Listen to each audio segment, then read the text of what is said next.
Hello, everyone, and welcome to Baltic Spotlight. My name is Lee Allen, and I'm proud to host on behalf of the Joint Baltic American National Committee, an organization dedicated to making Baltic voices louder in Washington since 1961.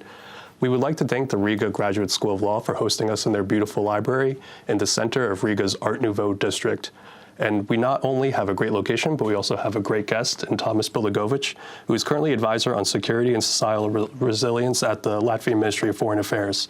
We'll be talking today about security, U.S.-Baltic relations, as well as some topics on disinformation, all in the time it takes to drink an American cup of coffee. So, Tomass, thank you for being with us today. It's a pleasure. So, security and societal resilience, can you tell us a little bit more about your role at the Ministry of Foreign Affairs, maybe a little bit beyond your LinkedIn description, perhaps?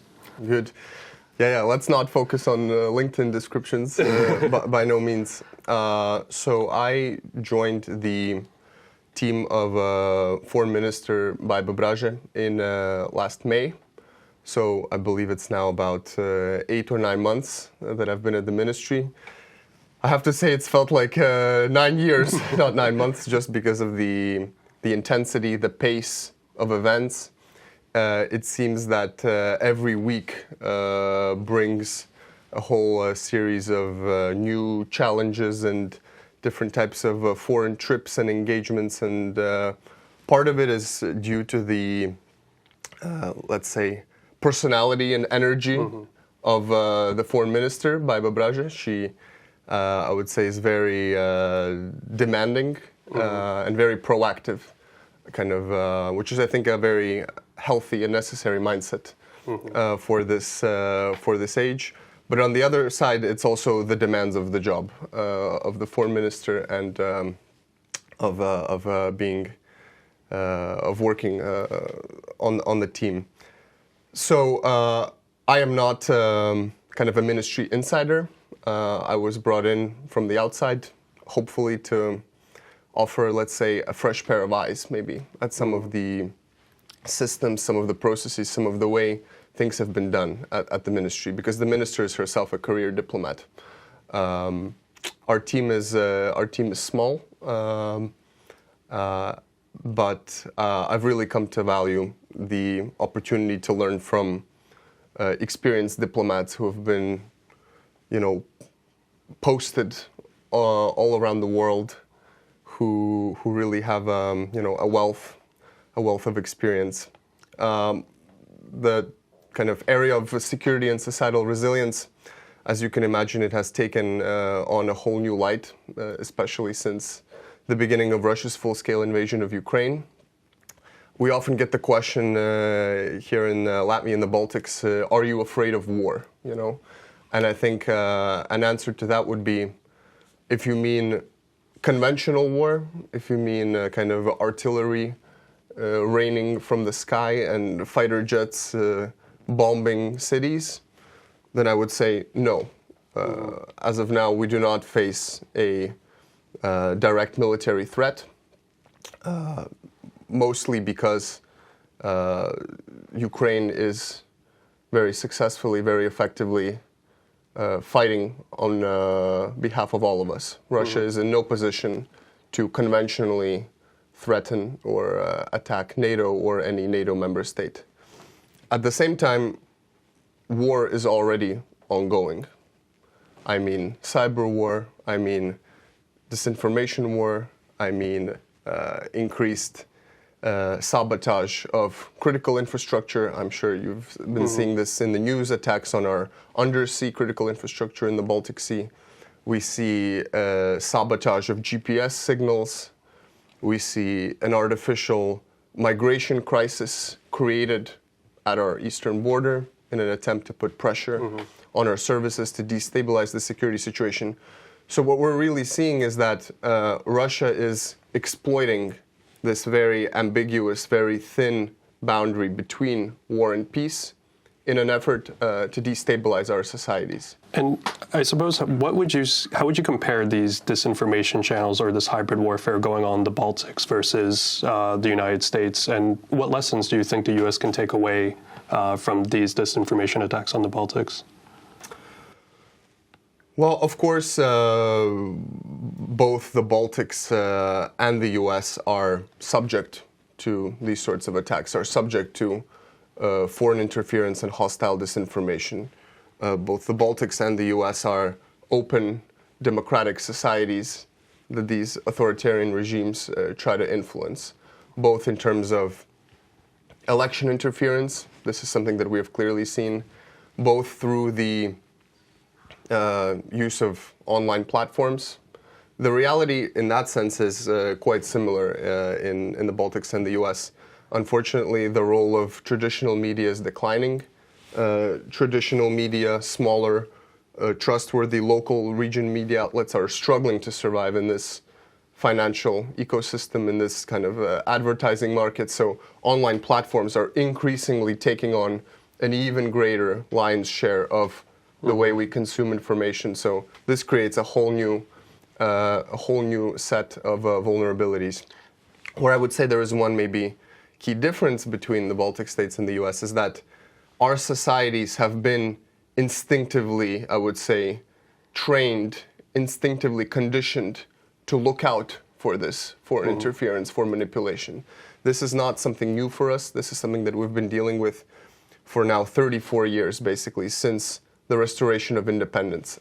We are used to the fact that at every key political juncture, whether it's us trying to secure the withdrawal of Russian troops, or whether we're trying to join the EU, or later become part of the Eurozone, on every key political issue, we're used to the fact that we will see attempts at foreign interference. And I think Americans, maybe their historical context is different, and maybe I think for them this instinct to be suspicious, to be critical, to really question the motives of all the content that they're consuming, this is something that still needs to be developed. But it's quite a sensitive topic as well, because to question, the validity of an election, or to say that there isn't good faith actors in your domestic sphere is something quite traumatizing to contend with. And I think that is a strong lesson we can take from the Baltic region. You just mentioned how there is a changing media landscape. I would say that you are part of a new media landscape yourself, because many Latvians will know you through your social media presence. How do you think your new social media alters the presentation of security topics in comparison to perhaps writing a paper or article? Well, I think the really encouraging thing that I take away from my experience of creating all sorts of, explainers or educational content, or demystifying different types of narratives in politics and security policy on social media platforms, but also in podcast form and so on, is that actually being interested, that security is for everyone. Actually, there is a huge demand and a huge potential kind of untapped interest in these very key issues across a large segment of society. And it's actually kind of the burden should fall a lot more on the media, on the academic community to reach those people. I've spent my fair share of time at very kind of competitive, rigorous universities. And honestly, I think the curse of institutions like that is that the type of discussions that take place there, the types of reports that are produced there, the types of academic articles that academics, really invest all their resources in producing, that they ultimately are reserved for consumption by a very limited, select, elite audience. And I think that in this security environment, there's clearly a need for a fresh approach, and this is something that I've tried to do.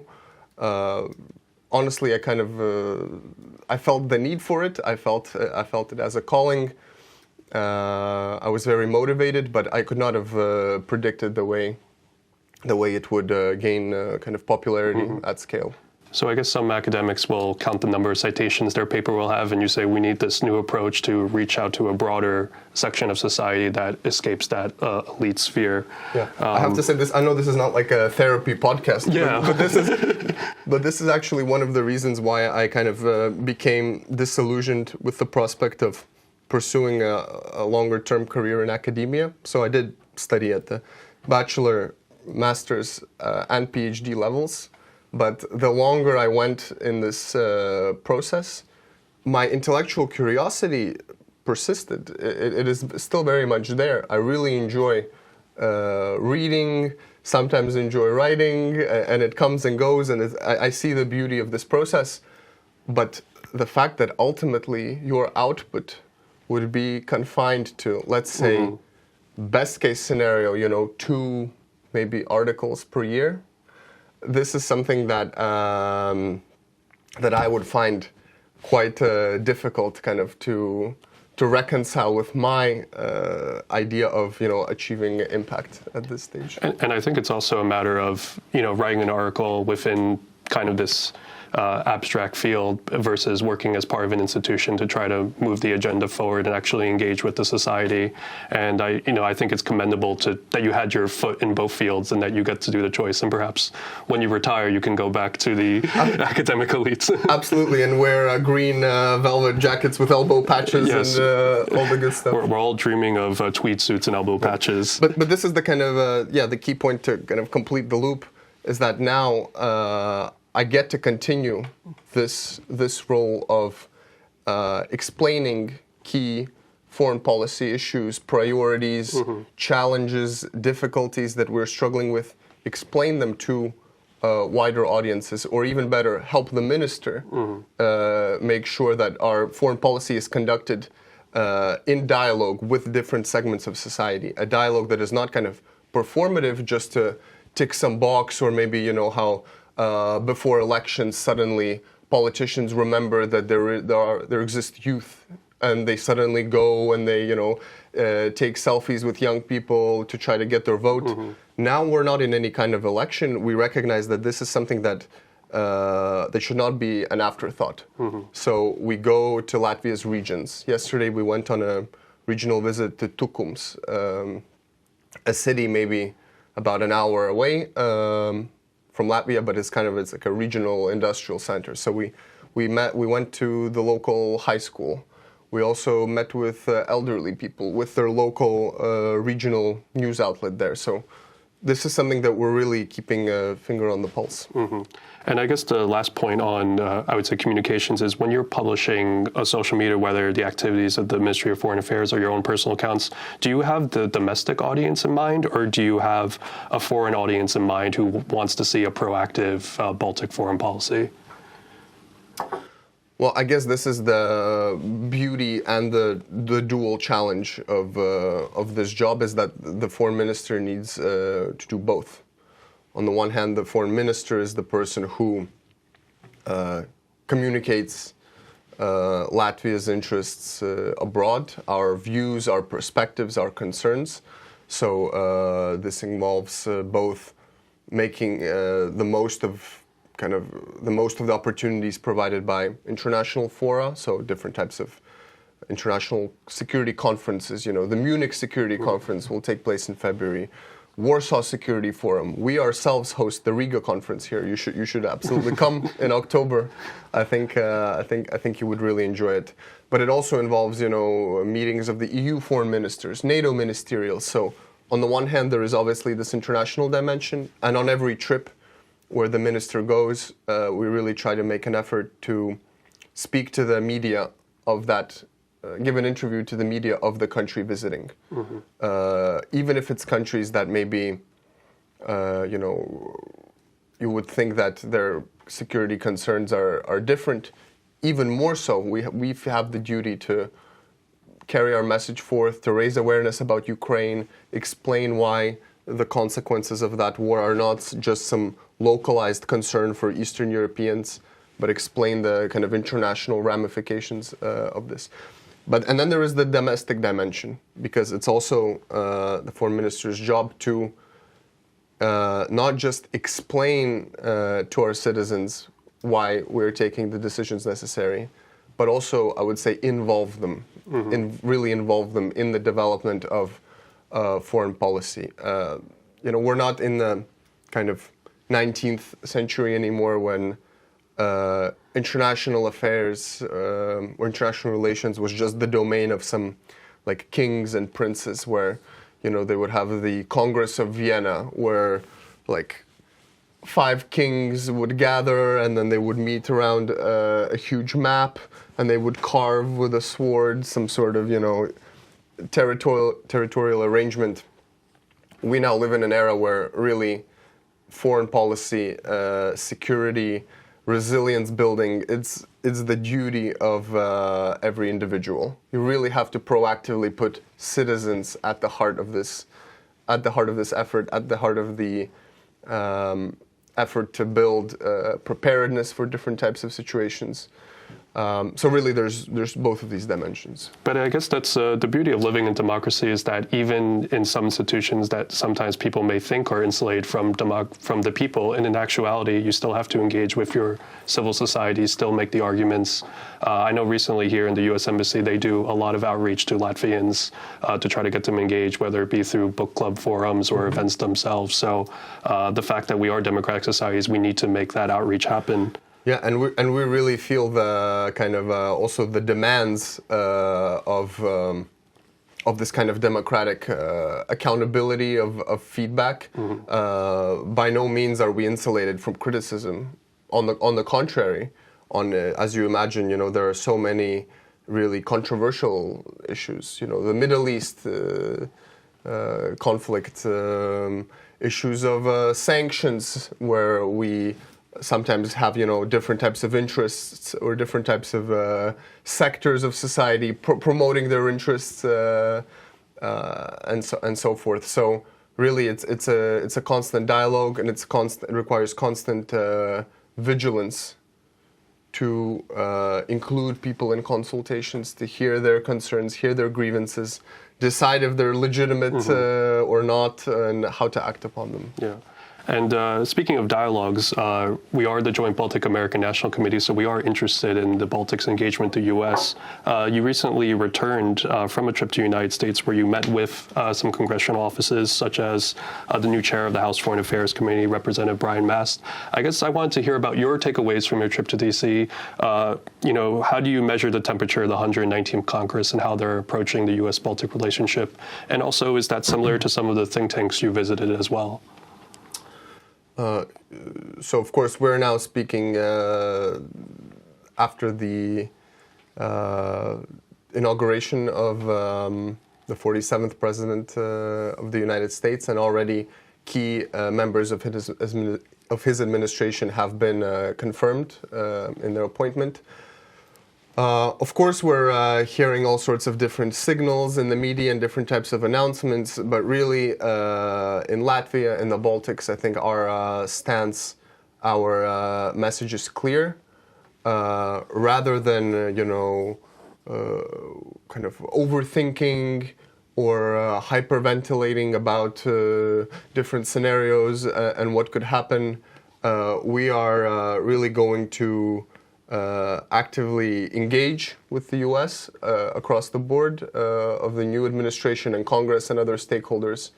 And we will talk, and we will really align our efforts on the key priorities as we see fit. So, as you said, we visited D.C. in December. I don't think this is any kind of national secret, but today, as we're recording in a few hours, our foreign minister will have the first call with the new Secretary of State, Marco Rubio. So I think that will be an excellent conversation. And then there's plans to visit D.C. again sometime in the coming weeks or month. And I'm sure that we will use every opportunity, as I said, at these international conferences, international fora, to really build relationships. Because that is the only way to align efforts, is by talking and by engaging in an active dialogue. When it comes to kind of the overall trajectory of the U.S.-Baltic relationship, I think there's a lot of reasons for kind of confidence, for optimism. The U.S. is our number one ally. It's our greatest strategic partner. And historically, we have had a great cooperation with both Republican and Democratic administrations. So if we remember, even dating back to President Clinton was key in pressuring the Russians to withdraw their troops, their military equipment from the Baltics. Republican President Bush was instrumental in making sure that we are able to accede to NATO. And with every administration, really, there have been really tangible deliverables on strengthening our security cooperation. So in the first Trump administration, actually U.S. involvement in Europe, the U.S. contribution to kind of strengthening NATO, strengthening the NATO presence on the eastern flank, building up the enhanced forward presence. All of these steps were really, really instrumental, and kind of, President Trump's key message to allies that we need to do more, that we need to be investing much more in our security and defense to meet the challenges of today. We completely agree. We think he is completely right, and I think that this kind of really political will in strengthening our capabilities, this is the way to go forward, because we are stronger when we meet challenges together. Yeah, and I think with a new administration, there are certainly some unsavory comments or quotes that maybe members of the transatlantic community will not always agree with. But as you said, we also have to keep in mind that the first U.S. lethal aid to Ukraine was under a Trump administration, as well as the Baltic Security Initiative was started under the Trump administration. So we'll certainly work with the U.S. where we can. Mm-hmm. What do you think are the strongest arguments when you have these discussions with the U.S. on the Baltic argument of why should the U.S. Congress engage with the Baltics? Well, I think it's not even necessarily an argument. It's really our track record that speaks for itself.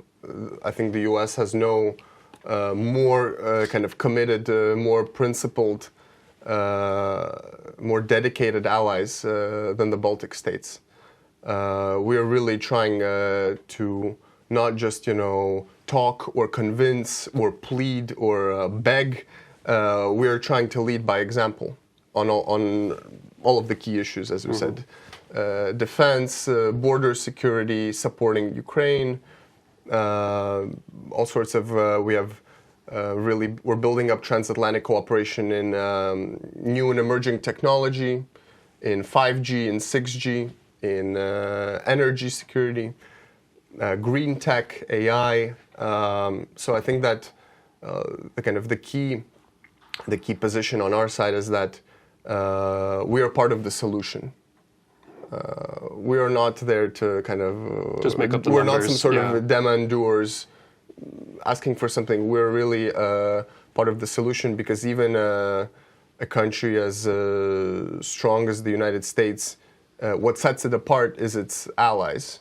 There are other powers in the world that have capabilities, that have military force. What sets the U.S. apart is its relationships, its allies, its alliances all around the world, but also especially in Europe. Mm-hmm. And lastly, so the Joint Baltic American National Committee will be hosting our Baltic Advocacy Days, March 31st, April 2nd. We'll be having Baltic Americans from all across the United States come to D.C. to engage with their members of Congress. What advice would you give to an advocate, navigating these shifting political waters as they advocate for the Baltic states?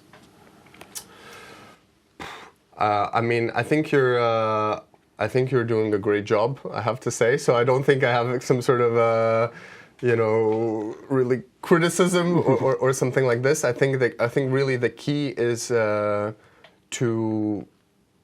be proactive and to really speak as much as possible, to not create kind of room or space for misunderstanding, to not just get your information on the new administration's intentions or priorities from television, to not have to kind of read between the lines, but really engage at every level. We will engage at the highest political level, but it's just as important to engage with advisors, with staffers, I find it really encouraging that over the past year we've had several delegations visit, bipartisan delegations visit all three Baltic states kind of on a tour, both of, congressmen and senators, but I think almost just as importantly of staffers and their advisors. These are the relationships that need to be built, as I said, over time.